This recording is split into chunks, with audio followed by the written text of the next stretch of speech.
mission at the UN said last week that they do have direct line of communication and are talking to the Americans. Are they wrong? I'm just not gonna, I will let them offer any clarification to what they're saying. So I'm happy for people to tune in, but when you are asking the same questions as your colleagues ask, you're kind of wasting their time. Okay, so I'm gonna stop. Can I just offer one more about the? Thank you, everybody. I have a hard out today.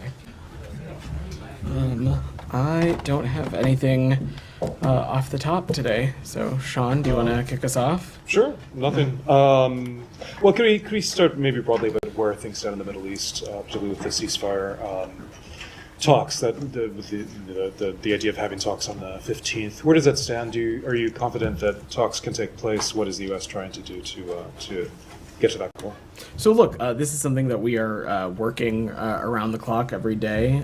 You saw the statement that was put out trilaterally at the tail end of last week from President Biden, President Sisi, and the Emir of Qatar. So this is something that we think, for all the reasons I've talked about before, is just so vitally important to the region. First and foremost, it is time for the remaining hostages to be returned home, and that includes, of course, American citizens. It's also has the potential to bring about much needed relief to the people of Gaza, and so that's what's at the table, and that's what's at stake, and that's what we'll continue to work towards. But as it relates to the negotiations, Sean, and status and where things stand, I'm just not going to get into the specifics of the process, just given sensitivities and wanting to see this process play out. Well, not to get too much into the specifics, Yeah. but for example, there is I'm sure you saw the New York Times report today about the Israeli negotiating position, saying that some demands made in recent weeks, for example, the Philadelphia corridor, the border with Egypt, that Israel has demanded to have control of that. Do you think that both sides actually want a truce and are ready to make some compromises to get there? So look, Sean, again, I'm just not going to get into the specifics of the negotiation process. That certainly would not be helpful from up here, and it would not helpful to a sensitive process. On whatever the reporting that is out there, Sean, I've seen those reports, and I'm certainly not going to get into alleged documents or comment on private diplomatic conversations. I'll also say that, the media says a lot of things, government officials say a lot of things. What I can say from the U.S. perspective is that we are so clearly committed to this because we think it is in the vital interest of the region. As you've heard me say, we think that a ceasefire deal has the potential to create conditions so that hostages can release, so we can see an increase in humanitarian aid, and more broadly create conditions for diplomacy to get the region out of this endless cycle of violence. And I will also just note what I said yesterday, that Prime Minister Netanyahu confirmed that his team will be at the ceasefire talks on Thursday, and that they'll be prepared to finalize the details for implementing the deal. But I'm not going to get more specific beyond that. Do you know where the talks would take place? I don't have any updates on that. Just one more for you before I pass on. Yeah. The other the Iranian aspect of the equation, if you will. Obviously, there have been talks. I know the secretary spoke yesterday with the Turkish foreign minister, with the Iraqi prime minister, about this and other issues. What's the assessment now? Do you think that is there still a fear of Iranian retaliation and expectation of that? Where do things stand now in dissuading them potentially? Thanks, Ron. So I don't want to speculate on what actions the Iranian regime might take, but I will say, as the secretary has said repeatedly, no one benefits from any kind of retaliation. And what we've been engaged on is intensive diplomacy with allies and partners who are helping us communicate that message to the region, including directly to Iran. And a number of ways in which we're doing that is through, of course, some of the counterpart calls that you have seen the secretary participate in over not just yesterday, but over the past 2 weeks now. We're also communicating this message directly to Israel, and also reiterating that our commitment to Israel's security is ironclad, and we'll continue to defend Israel against attacks from Iran and Iran-backed terrorist groups, just as we'll continue to defend American personnel. But everyone in the region should understand that further attacks only perpetuate conflict, instability, and insecurity for everyone. And so what we're focused on is intensively on de-escalation through diplomacy. Go ahead. Welcome. Thank you Since very your much. First day. Thank you. Yeah. So is there any communication between the US and Iran at the moment? So I'm just not going to speak to private diplomatic conversations. What I can say is that we have been engaging with partners who are communicating that message directly to Iran. I'm not aware of any communication between the U.S. And do you expect them to hold off from any retaliation until after Thursday's talk? So, as I just said to Sean, I certainly don't want to speculate on any timeline. What I will say is that we have been stressing to allies, partners, like-mindeds, just how important it is that the parties not take steps that are going to perpetuate this conflict, that are going to lead to further instability and insecurity. No one benefits from any kind of retaliation, and so we want to not see any escalation or any attack take place in the first place. And you expect Hamas to be there? So we've seen the reports of what they have said as it relates to their participation. Our partners in Qatar have assured us that they will work to have Hamas represented. As I just said to Sean, it is far time for Hamas to release the remaining hostages, including the American citizens. But broadly, we fully expect these talks to move forward as they should. So regardless of whether they're there or not, the talks happen? So, as I said, Qatar has assured us that they will work to have Hamas represented there, and we fully expect these talks to move forward. Thank you. All right, Shannon. So Qatar has assured that they will work to have Hamas there, but it's still not guaranteed that Hamas will participate. A lot of members of the group have been saying that's because of reluctance that they perceive from Israel to commit to a deal, to implement a deal. Do you think that's the message the world should get from Hamas's lack of participation if things go forward as they stand, or is Hamas unwilling to commit to a deal? So I'm not going to get into the mind of Mr. Sinwar. Let me just say a couple things. First, this whole process started when President Biden in late May laid out a very clear proposal of the contours of a ceasefire deal that was very quickly endorsed by the G7, quickly endorsed by the UN Security Council, quickly endorsed by the Arab world, endorsed by Israel, and so on and so forth. We continue to believe that a ceasefire proposal in lines with that is achievable, and that's exactly why you saw President Biden, President Sisi, and the Qatari Emir put out that trilateral statement last week. It is imperative that these talks continue, that we get this process across the finish line because of what we believe it can achieve when it comes to the hostages being released, when it comes to humanitarian aid, and when it comes to greater diplomacy for the region. And I will just note again that in light of that trilateral statement, Prime Minister Netanyahu quickly confirmed that his team will be at the ceasefire talks on Thursday, and that they'll be prepared to finalize the deals for implementing this. And simultaneously, our Qatari partners have assured us that they are working to ensure that there is Hamas representation as well. So we'll let this process play out, but we fully expect these talks to move forward as they should. And on the anticipated Iranian attack on Israel, do you still see a broad level of support among the coalition of particularly Middle Eastern countries that helped defend Israel in April, or do you think that has waned at this point? So I'm certainly not going to speak to other countries' efforts and how they might be adjusting or not adjusting any security posture they're taking. What I can say is that no one is naive about Iran's malign, destabilizing behavior, particularly through its proxies, particularly in the Middle East region. And what I can say on behalf of the United States is that we certainly won't hesitate to defend Israel as well as our personnel from not just attacks from Iran, but Iranian-backed proxies as well. Camilla. Thanks. A couple of questions about other figureheads that could create potential obstacles.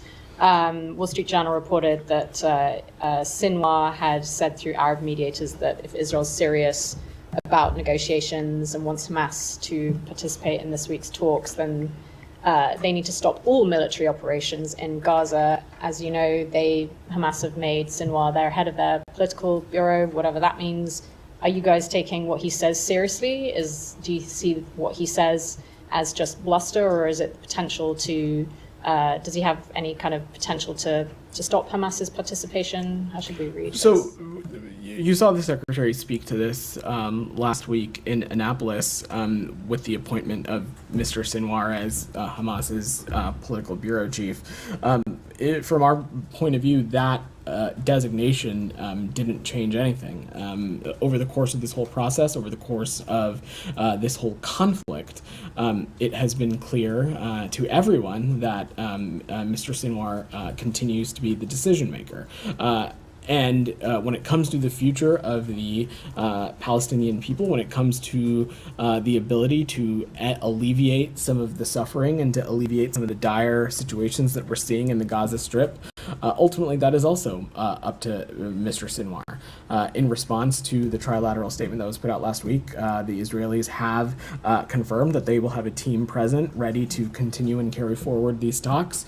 It is imperative that Hamas do the same, because it is far time for these hostages to be released and to bring relief to the people of Gaza. And we fully expect these talks to move forward. As I said just a moment ago, our Qatari partners are also working to ensure that there is Hamas representation, and I will let the process play out. Okay, thank you. And then on Israel, you guys have a lot at stake all the time in the region, particularly this week. With these talks that you guys are, really helping push into place, but you also have figures like the National Security Minister in Israel, Ben-Gvir, going up on the most explosive piece of real estate in the region, again, the Temple Mount, to what can only be perceived as something that he thinks is his right to impose his policy on something, but that is not the status quo policy, that Netanyahu has come out and said, this is not our government policy. Netanyahu can only say so much, so can you guys. This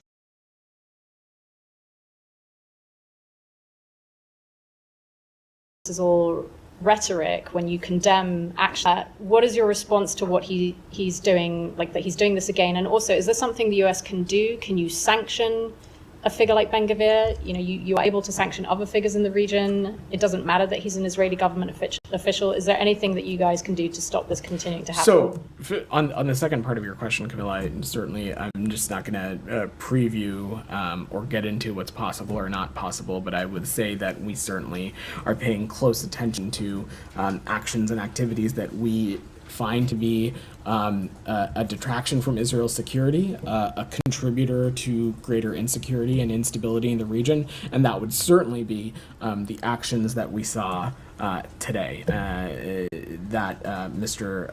Ben-Gvir participated in. Even the Prime Minister's office itself made clear that the events of this morning are a deviation from what is Israeli policy and a deviation from the status quo. And let me just say clearly that the United States stands firmly for preservation of the historic status quo with respects to the holy sites of Jerusalem, and any unilateral action, which this would be, any unilateral action like this that jeopardizes such a status quo is unacceptable. And not only is it unacceptable, it detracts from what we think is a vital time as we are working to get this ceasefire deal across the finish line. It detracts from what our stated goal is for the region, which is a two-state solution, a Palestinian state and an Israeli state that's side by side, living in with dignity and harmony.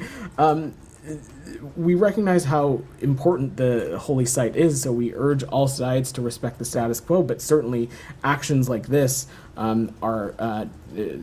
they detract from that, and not only do they detract from that, we find them to be unacceptable.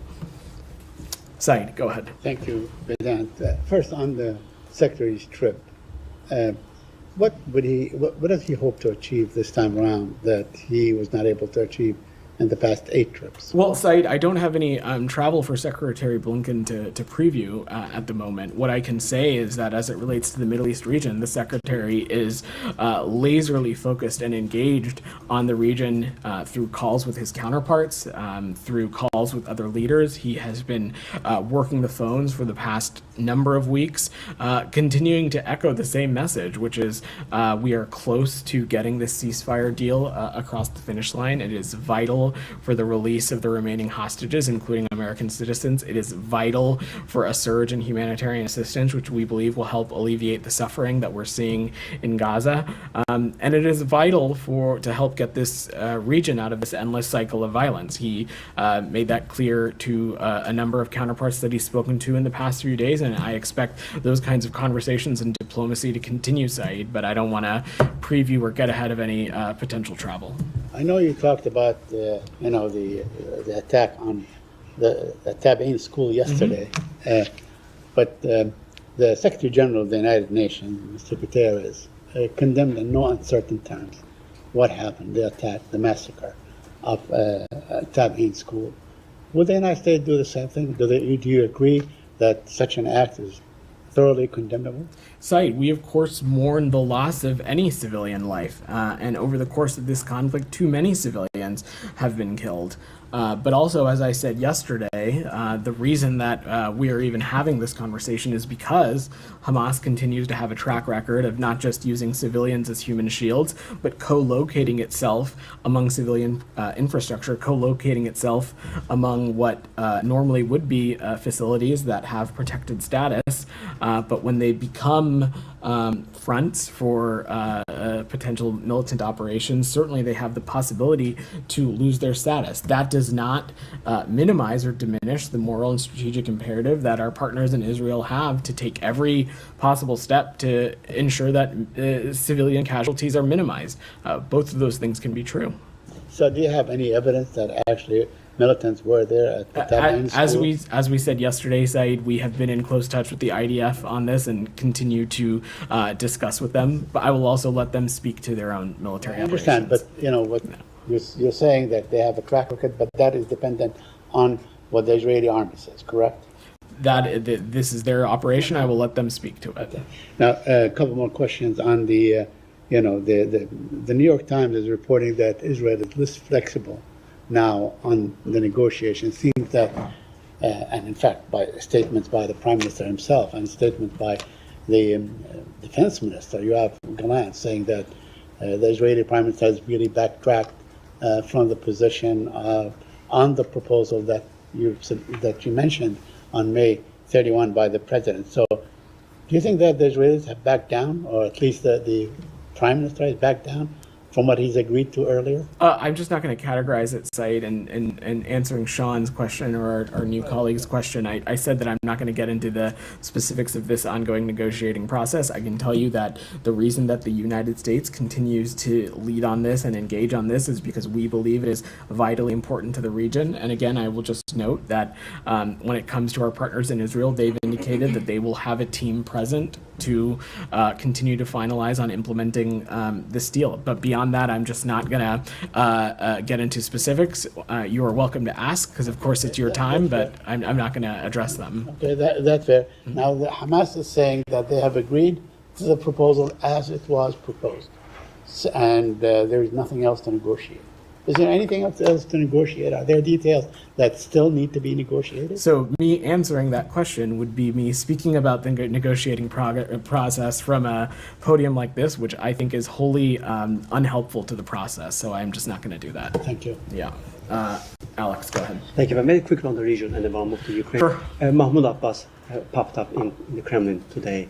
How closely are you following this trip, and what's your best guess about what's going on between the two, and how involved or not involved has Russia been in the latest situation in the Middle East? So, from my vantage point, I don't think Russia has really played a role, not in working to get the parties to get to this ceasefire stage, but also beyond that, working to be a source of humanitarian aid for the Palestinian people. As it relates to President Abbas's travel, I don't have anything to offer there. I would let the PA speak to his own engagements. Go ahead.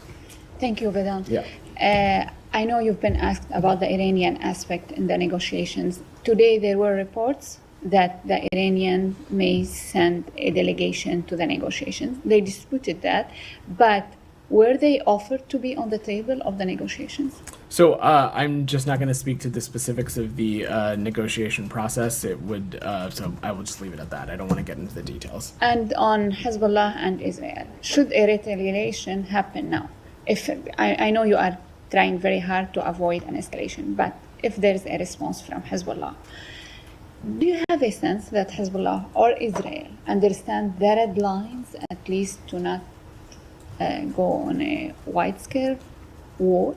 We are taking every possible effort to ensure that all relevant actors understand that any kind of activity that we think is going to cause further instability, insecurity, cause further escalation is wholly unhelpful, certainly at a time like this. I will also just note, though, that we, of course, stand ready to defend our partners in Israel and defend them from attacks from either Iran or Iranian proxies, but we are working around the clock. Secretary Blinken is, through engagement, through diplomacy, to try and de-escalate and try to ensure that something doesn't happen. But this is a process that we're working around the clock. Go ahead. Thank you, Vedant. Yeah. Going back to Secretary Blinken's phone call with the Iraqi Prime Minister.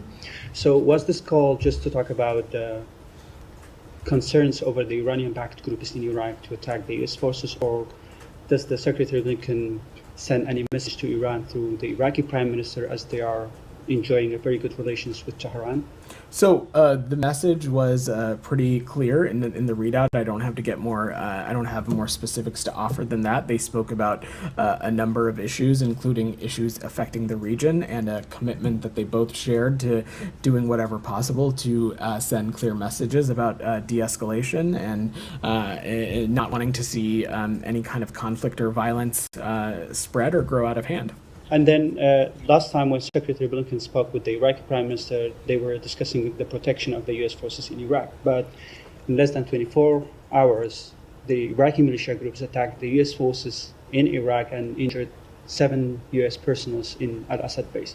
So do you trust the Iraqi government that they have the power to rein the militia groups to not attack the U.S. forces? Has the Secretary Blinken and the State Department shared this concern with the Iraqi government? So, look, first, let me just say broadly that, of course, we continue to believe that that the Iraqi government is a important partner in the region. But as we have said a number of times before, that they also have a role to play in helping hold, I should say, some of these malign proxy groups accountable. I will also just note that when it comes to the United States, we certainly won't hesitate to take appropriate action to hold those to account who may put our personnel in harm's way.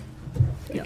Go ahead. Thank you. Yeah. I have a question on South Asia, but before that I have one on the deadliest Israeli strike on Gaza. You talk about this in detail and express your concerns, but at the same time it looks like you're also supporting the slaughter of innocents in the name of self-defense. New polls show that majority of Americans, especially the young Americans, disapprove Israeli actions in Gaza. How do you explain this to Americans? Because their taxpayers' money, U.S. government is providing bombs, small arms, and other forms of aid to Israel. So, and secondly, sir, how would you define the current policy of this administration, which is like keep expressing concerns and keep providing bombs? So first, I think I would just reject the overall premise of that question. I could not disagree with it more. Let me just be very clear. Any number above zero of civilian lives lost is wholly unacceptable to us.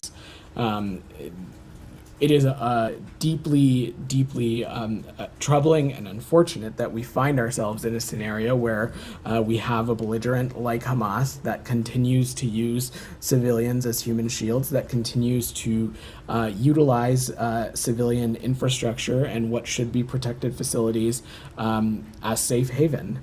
But that does not minimize the strategic and moral imperative that Israel has to minimize those civilian casualties. And this is something that we take incredibly seriously. And when it comes to the use of our security articles, the State Department pays close attention and is reviewing very closely potential reports of alleged international human rights law and gross human rights violations through the various existing policies that we have at our disposal, which I've spent a lot of time up here talking about them, as Matt has. Examples include the Lehi-Veti Forum, for example, guidance that is detailed under the U.S. conventional arms transfer policy, reviewing credible reports of civilian harm potentially caused by U.S. origin end items through the CHURG process, and other designations and actions that we have at our disposal. And we'll continue that line of effort. Thank you for that. Yeah. Yesterday, the department commemorated the 75th anniversary of the Geneva Conventions. It said, quote, the anniversary is a fitting occasion to reaffirm our commitment to respecting international humanitarian law.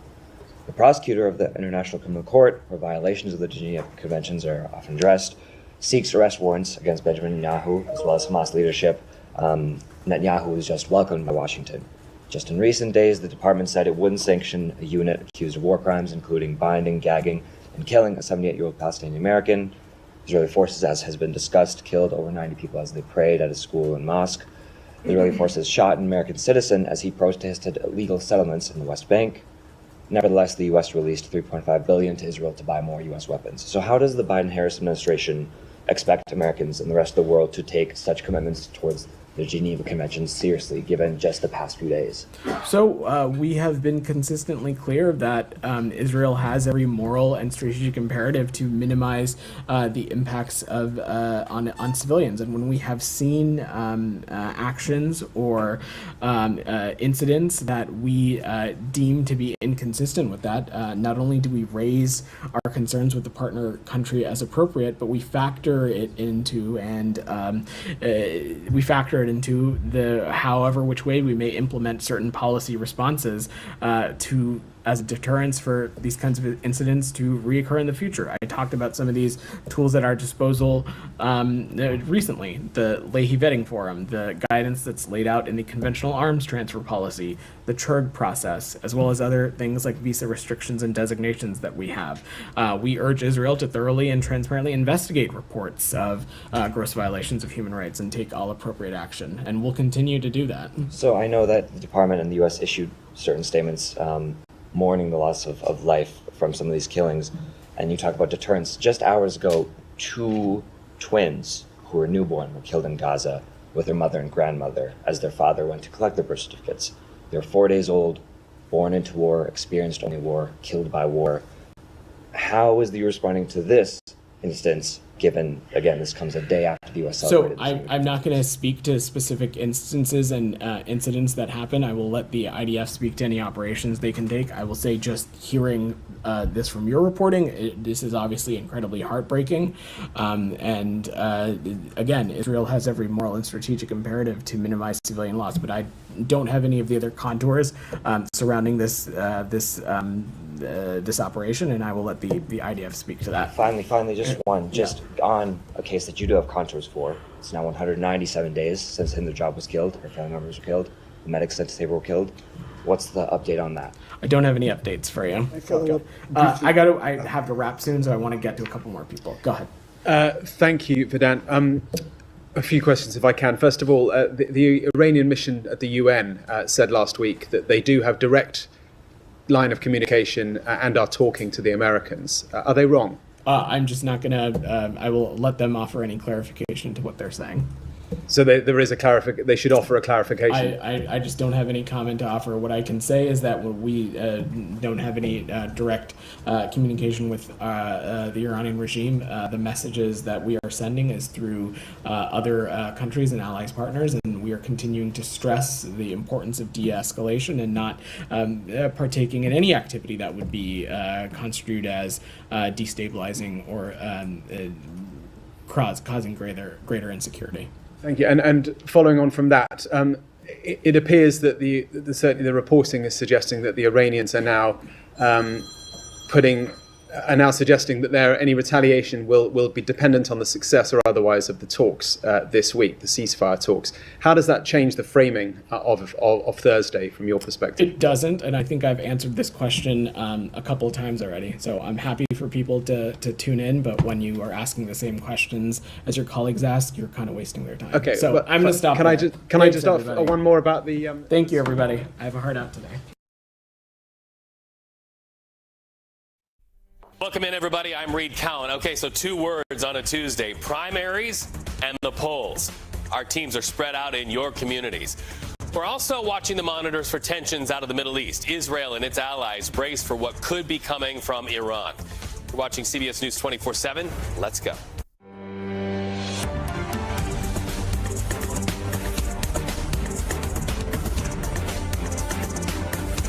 Okay, a lot to talk about today in the world of politics, but we wanted to show you this from Joint Base Andrews, video that just came into us. President Joe Biden and First